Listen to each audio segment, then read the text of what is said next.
Coming up on Valley News Live at 6, what police say led to a standoff after 3 people were stabbed in downtown Fargo. Plus, a lasting honor in Washington, D.C. for the Grand Forks police officer who was killed in the line of duty. And as new mask guidelines are released, Governor Walz tells when more restrictions will be lifted in Minnesota. Valley News Live at 6 starts right now. This is Valley News Live at 6. We begin with continuing coverage tonight from downtown Fargo. A woman is now in jail after police say she stabbed 3 people and barricaded herself inside a car for several hours. The call came in just before 1 this afternoon in the parking lot of Mexican Village, closing down a long stretch of Main Avenue. Valley News Team's crime and safety reporter Bailey Hurley joins us live now from the scene with the latest. Bailey? Yeah, Andrea, Fargo police have shifted their investigation efforts here to what appears to be a second crime scene in front of Cat's Cradle. Fargo police did just take down a large amount of crime scene tape that was in front of the entrance as well as that front parking lot there. At this hour, several law enforcement agencies, several sources have told Valley News Live that one of the victims was stabbed here in this area, but at this hour, Fargo police have not been able to confirm that with us. Now, Mike, Andrea, I want to take you just across the parking lot on the other side of Mexican Village. On the east side, that is where that female suspect barricaded herself inside a gold Suburban armed with a knife for almost 3 hours. We did just see 2 women get inside that vehicle. I did approach them and ask if this was their vehicle that woman barricaded herself inside of.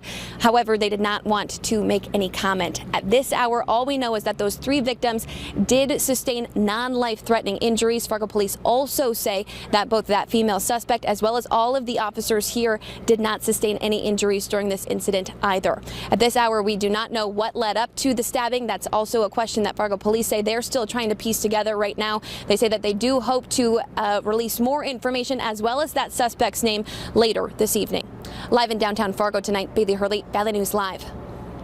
All right, thanks, Bailey. Police say they expect to charge the woman, but at this point it's unclear what exactly those charges will be, as officers are still collecting evidence and witness statements. New information tonight at 6 o'clock. We're learning more about shots fired last night in Bemidji. Officers now say more than 20 shots were fired, and it started when 2 men shot at a car. Now, the men are described as being Native American, and detectives say that they were walking in the 600 block of 23rd Street Northwest about 6 o'clock last night when they got into a verbal argument with a man driving a white BMW.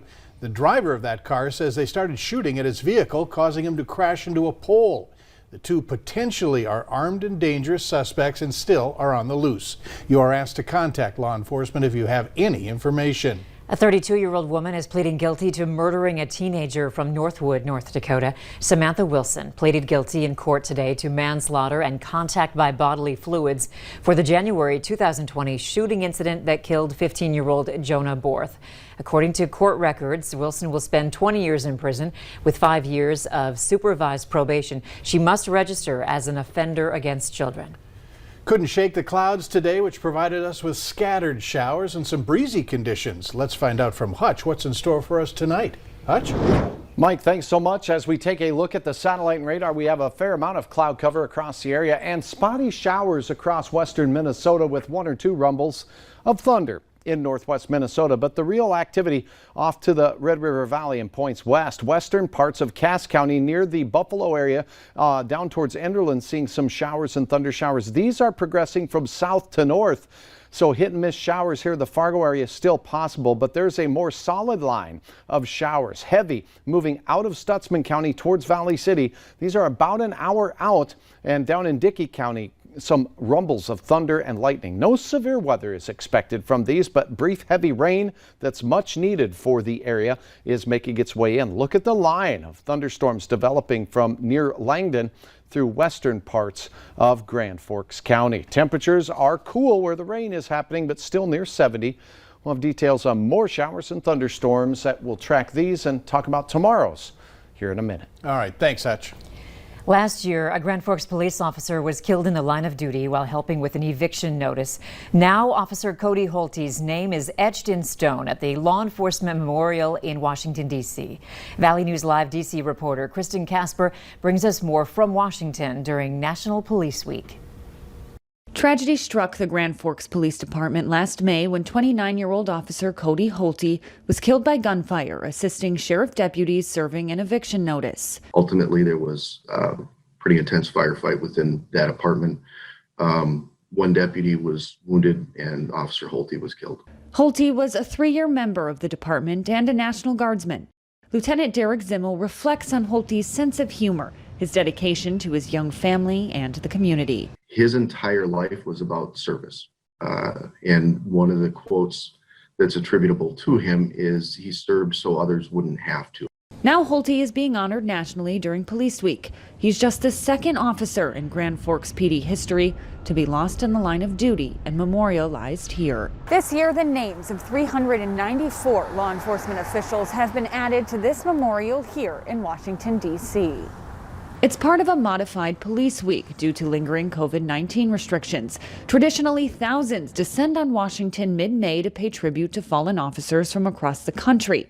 This year, all in-person events have been postponed until October. We are going to come together and have our candlelight vigil and have our memorial service in honor of the fallen for the previous 2 years, since we have not been able to meet in person to do so. Zimmel says members of the Grand Forks Department and Holte's family intend to travel to D.C. for those events. This year, it's going to be very different because this year it's one of our own.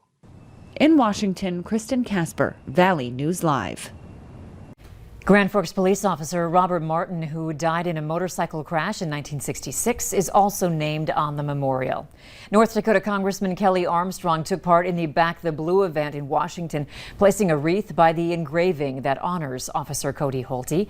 In a statement, he said no amount of thanks would be enough to show our law enforcement officers the appreciation they deserve. They put their lives on the line every day to uphold their oath to serve and protect North Dakotans and all Americans. A man is facing DUI charges after a 3-vehicle crash in Grand Forks. It happened late this morning on Interstate 29 near 32nd Avenue South. Authorities say Brian Foos was driving a semi that was hauling alcohol when he hit the back of another semi's trailer. Then he entered the median where the semi hit a cable barrier and continued northward along the barrier. Christopher Swenson drove into the median in order to avoid the semi, but ended up getting hit. Swenson was taken to the hospital with minor injuries. We have received many messages into our newsroom surrounding a number of events taking place at MSUM. There were accusations that student athletes got in-person commencement, but non-athletes did not. Their chief marketing officer says that's not the case. She tells us all commencement ceremonies are being held virtually, but there are some smaller in-person gatherings that are happening, and those events were organized by various departments, groups, or clubs on campus. The CDC has updated guidance when it comes to wearing masks. People can go without wearing masks indoors and outdoors. They also don't have to worry about social distancing. There have been reports of breakthrough infections among vaccinated people in the United States, but those numbers are small compared to the 117 million people in the country who are now vaccinated. Minnesota Governor Tim Walz plans to end COVID-19 restrictions on businesses May 28th and remove the statewide indoor mask mandate by at least July 1st. The first phase removes all limits for outdoor events Friday, along with the curfew that's been in place on bars and restaurants. All remaining indoor capacity and distancing limits will end May 28th. We wanted to make sure that there was a vast array of choices that they could make, and one of those ways of doing it was these mask vac sites. They're done with trusted partners in the private sector. They're done with coordination from MDH. The plan includes one incentive. The mask mandate would be removed sooner than July 1st if the state reaches a 70% vaccination rate earlier. A vaccine clinic in Grand Forks will now let kids ages 12 to 15 get the Pfizer vaccine. That age group can get the shot at Hugo's Family Marketplace. That's located at 1750 32nd Avenue South. The clinic will be held on Mondays from 10 to 2 and on Thursdays from 2 to 6. If you're looking for other places to get the vaccine for yourself or your children, you can use our VNL vaccine tracker. It's right on the home page of our website. Or you can open your phone camera and point it at the QR code on your screen and then tap the link that pops up. Later on Valley News Live at 6, St. Paul lawmakers are voting on a marijuana bill. We'll have the latest from the House.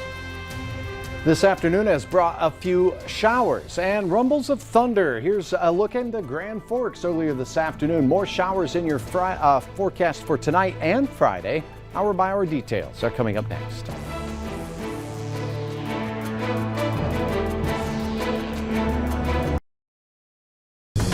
This is Valley News Live.